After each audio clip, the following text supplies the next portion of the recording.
Ci sono storie che non iniziano con la violenza, iniziano con una promessa semplice, una casa, una seconda possibilità, un'adozione. E forse è questo che rende il caso di oggi così inquietante, perché per un periodo all'esterno sembrava una storia di salvezza, una famiglia che apre la porta a una ragazza difficile, una ragazza che finalmente trova stabilità. Poi, in una notte di novembre, quella stessa casa diventa un luogo che nessuno, neppure chi ci viveva, avrebbe riconosciuto. Siamo negli Stati Uniti, nello stato dell'Ohio, in un sobborgo tranquillo chiamato Willoughby Hills. È la notte tra il 15 e il 16 novembre 2012. Una donna di 41 anni, Lisa Knuffel, viene uccisa nella sua camera da letto. L'autopsia parlerà di non meno di 178 ferite da arma da taglio e a colpirla non è uno sconosciuto, è la figlia adottiva, si chiama Sabrina Zunic, ma il caso col tempo si complica, perché la domanda non sarà solo perché l'ha fatto, la domanda diventa chi ha portato questa ragazza fino a quel punto, e in quella casa, oltre a Lisa e alle figlie, c'era un uomo, il marito di Lisa, il padre adottivo di Sabrina, Kevin Knuffel. Questa è la loro storia. Sabrina Zunic nasce il 27 ottobre 1994 a Cleveland, Ohio. Quando si parla di lei, quasi tutti i resoconti partono da una parola: instabilità, famiglia difficile, ambiente complicato, cambi frequenti. Da bambina, Sabrina viene affidata alla nonna paterna. È lei a crescerla nei primi anni, mentre i genitori biologici, secondo quanto riportato in più ricostruzioni, conducevano uno stile di vita problematico. A 4 anni le viene diagnosticato l'ADHD, disturbo da deficit di attenzione e iperattività. Questo, da solo, non spiega nulla. Non spiega la violenza, non spiega un omicidio, ma aiuta a capire una cosa: che Sabrina, fin da piccola, ha difficoltà nel controllo degli impulsi e nella regolazione emotiva. Con l'adolescenza arrivano i conflitti, a scuola, con gli altri, con le regole. Secondo quanto riferito in diverse cronache del caso, Sabrina si mette spesso nei guai per aggressività, litigi, episodi di tensione costante. E a 14 anni la situazione diventa tale che Sabrina viene separata dalla nonna e inserita in una struttura legata ai servizi sociali della contea. 2 anni in un sistema che, per molti ragazzi, significa una cosa precisa: non sentirsi mai davvero a casa. Non per colpa di qualcuno in particolare, ma perché una struttura non è una famiglia. E ogni ragazzo lo sa. Nel 2011 arriva una svolta. Sabrina ha 16 anni, viene adottata. Lisa Knuffel, in molte descrizioni, appare come l'opposto del caos. Ha 42 anni nel 2012. Lavora nel settore sociale. Si occupa di minori e famiglie. Ha 2 figlie biologiche. Una è adolescente, l'altra più piccola. Lisa è il tipo di persona che vede fragilità e non si spaventa. È importante fermarsi su questo punto, perché l'adozione di un adolescente con un passato difficile non è un gesto romantico, è un atto impegnativo, serve forza, serve disciplina, serve una casa che regge gli urti. Lisa, almeno per un periodo, sembra farcela. Lei e suo marito, Kevin, decidono di adottare Sabrina. La portano nella loro casa, a Willoughby Hills. All'inizio i segnali sono buoni. Sabrina migliora a scuola, studia di più, ottiene voti migliori, parla di futuro, dice che vuole diventare modella, che vuole studiare cosmetologia, che vuole costruirsi una vita diversa.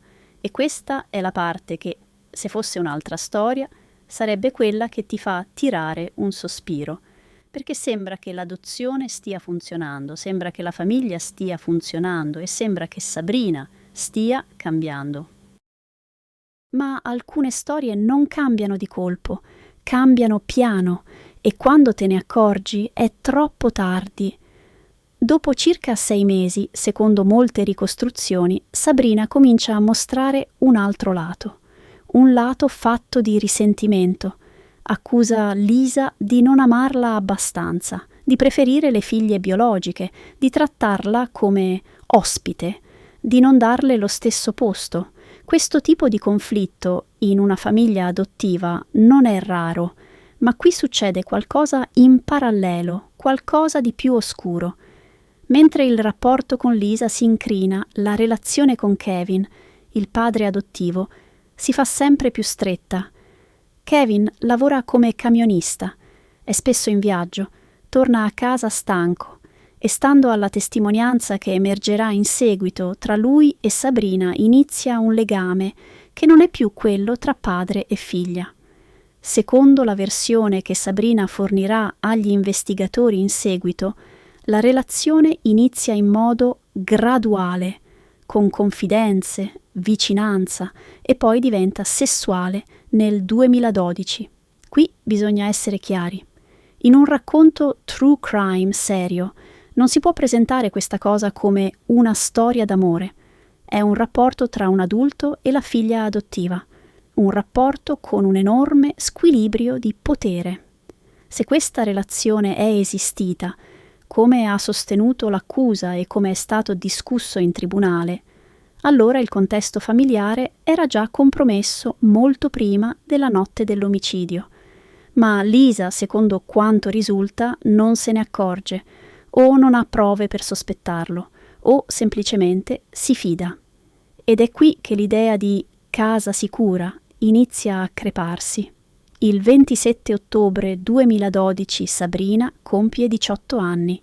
Legalmente, in quel momento, la sua posizione cambia. È maggiorenne.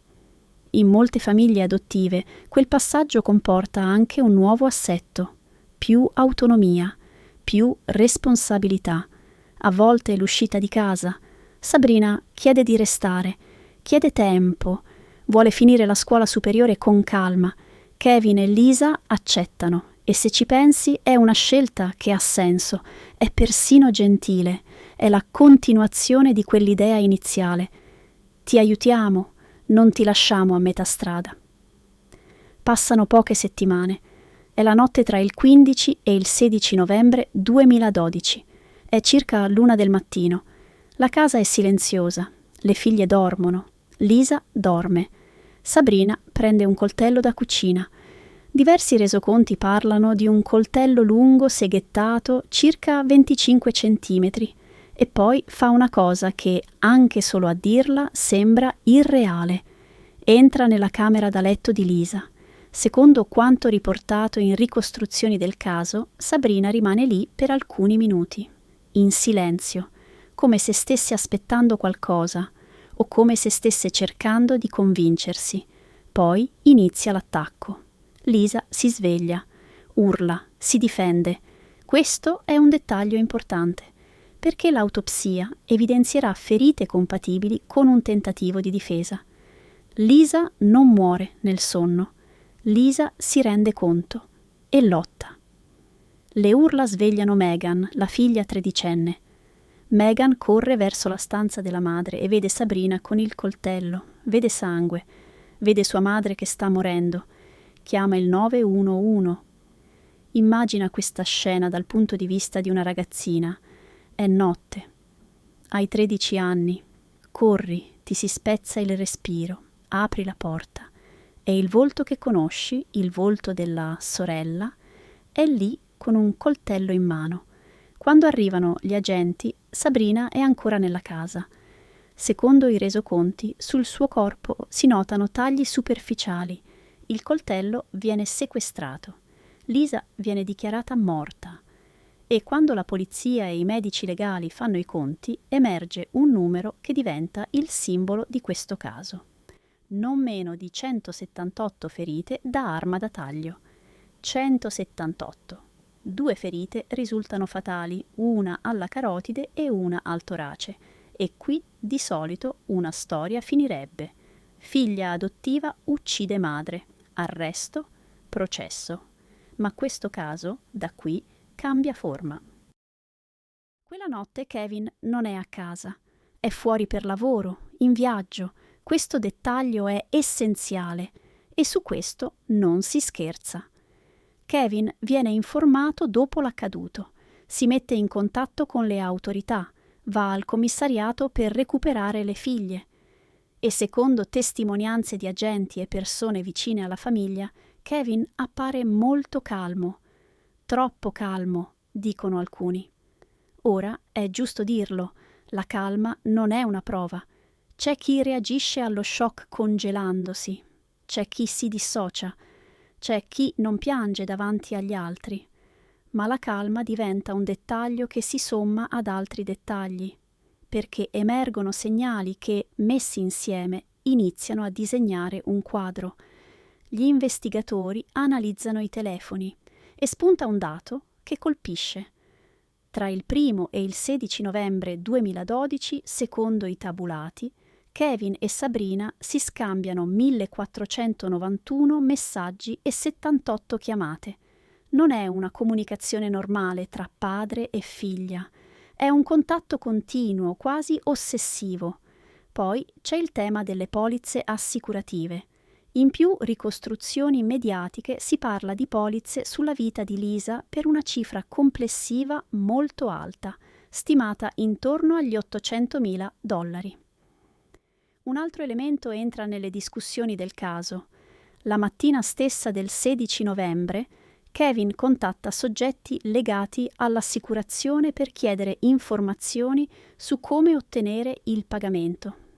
Per la procura questo dettaglio ha un significato preciso, perché la tempistica è agghiacciante. Stai ancora vivendo le ore immediatamente successive a un omicidio e chiedi dei documenti per la liquidazione. Anche qui, non basta per condannare nessuno, ma è un pezzo, uno dei pezzi. Sabrina viene presa in custodia. Secondo alcune ricostruzioni appare in stato di shock e in certe fasi non risponde alle domande. Le autorità hanno davanti una ragazza di 18 anni che ha ucciso con una violenza enorme e devono capire perché. All'inizio la pista è quella del conflitto familiare, gelosia, rabbia, risentimento verso la madre adottiva, ma gli investigatori non ignorano le anomalie, la relazione con Kevin, i contatti, i sospetti, le voci. Nel corso dei mesi, secondo quanto emerso nelle indagini, vengono raccolte testimonianze che alimentano l'idea di un legame improprio tra Kevin e Sabrina. In alcune ricostruzioni viene citata anche una confidenza attribuita a Sabrina, l'idea che Kevin le avesse scattato foto di nudo in cambio di denaro. Questo tipo di elemento va trattato come riferito, perché deriva da testimonianze e dichiarazioni, non da una scena filmata. E c'è un altro dettaglio che, in alcune versioni, viene riportato.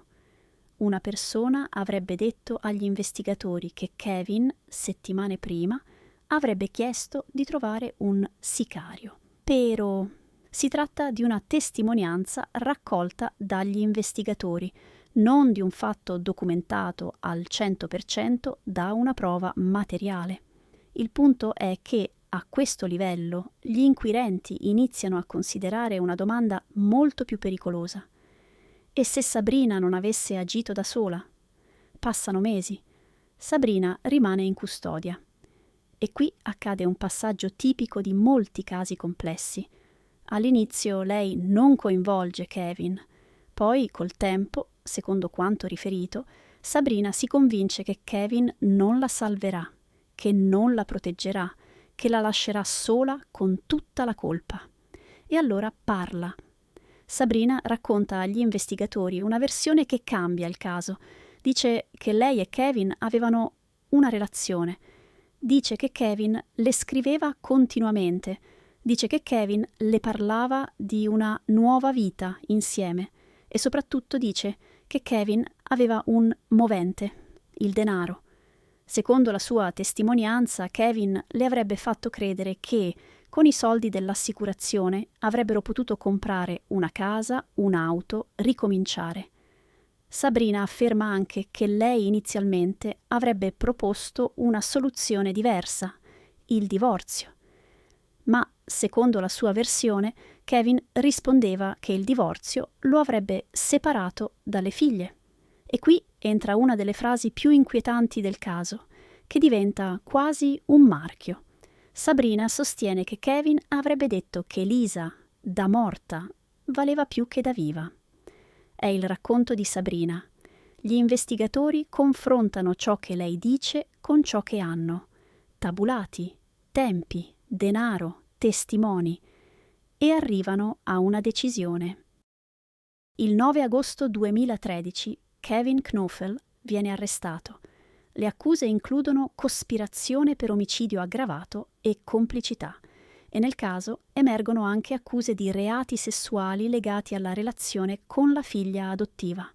Da qui il caso diventa pubblicamente un triangolo distruttivo, e non perché sia una storia di gelosia semplice, ma perché contiene un elemento che ribalta tutto.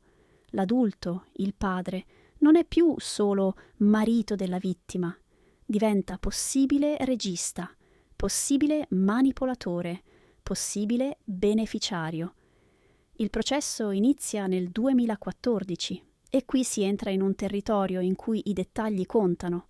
L'accusa deve dimostrare non solo che Sabrina ha ucciso Lisa, perché quello è evidente, deve dimostrare che Kevin ha partecipato, che ha spinto, che ha pianificato, che ha concordato. La difesa invece gioca su un punto forte. Dove sono le prove dirette? Dove sono i messaggi in cui Kevin dice fallo? In molti casi le prove dirette non esistono e la giustizia lavora su un insieme di elementi, circostanze, coerenze, contraddizioni, moventi. In aula vengono discussi vari aspetti. La quantità enorme di contatti tra Kevin e Sabrina nelle 2 settimane prima dell'omicidio, la tempistica delle chiamate legate all'assicurazione, il comportamento di Kevin, le testimonianze di persone che descrivono una relazione impropria e la testimonianza di Sabrina stessa che ammette il delitto e descrive la dinamica con Kevin. Per la giuria una delle domande chiave è: Sabrina sta dicendo la verità o sta salvando se stessa? E qui c'è un punto delicato. Sabrina, collaborando, ottiene un vantaggio, una prospettiva di libertà condizionale dopo 30 anni. Questo, per la difesa, è un argomento potente. Ma per l'accusa, la collaborazione di Sabrina non cancella gli altri elementi. Dopo ore di deliberazione, la giuria decide. Kevin viene riconosciuto colpevole, viene condannato all'ergastolo con possibilità di libertà condizionale dopo 30 anni. Sabrina, che si dichiara colpevole di omicidio aggravato, viene condannata anche lei all'ergastolo con possibilità di libertà condizionale dopo 30 anni. E qui, quando una storia potrebbe finire, in realtà comincia il suo vero effetto, perché le persone che restano non sono solo i 2 condannati, sono le figlie di Lisa, 2 ragazze che in una notte perdono la madre e perdono anche la loro casa, così come la conoscevano, perché una casa dopo una cosa del genere non è più una casa, è un luogo pieno di immagini che non puoi cancellare. E c'è un'altra cosa che rende questo caso così disturbante. Lisa non era una persona inermi, non era ignara, era un assistente sociale, conosceva il rischio, conosceva i casi difficili, eppure anche lei non ha visto arrivare il pericolo dentro casa propria. Non è la violenza in sé a colpire di più. Anche se 178 coltellate sono un numero che pesa come un macigno. Quello che colpisce è la dinamica. Una ragazza che entra in una famiglia cercando salvezza, una madre che crede di poterla aiutare, un padre adottivo che, secondo la giustizia, ha oltrepassato confini gravissimi, e una notte in cui tutto implode. E alla fine rimane una domanda che non è giuridica, ma umana. Chi ha guidato chi? Sabrina ha agito per ossessione, gelosia e bisogno disperato di non perdere Kevin, oppure Kevin ha costruito lentamente la trappola, ha alimentato la dipendenza emotiva di Sabrina e ha lasciato che fosse lei a fare il gesto più sporco? Il tribunale ha dato una risposta penale. Ma il dubbio, per molte persone, resta. Perché le dinamiche di manipolazione dentro una famiglia spesso non hanno una sola firma, hanno una catena, e quando la catena si spezza, qualcuno muore. Se vuoi ascoltare altre storie vere, raccontate con calma, passo dopo passo, iscriviti al canale per non perdere i prossimi casi. Abbiate cura di voi stessi e delle persone che amate. Siate attenti a chi vi sta accanto e non ignorate mai i segnali d'allarme. A presto!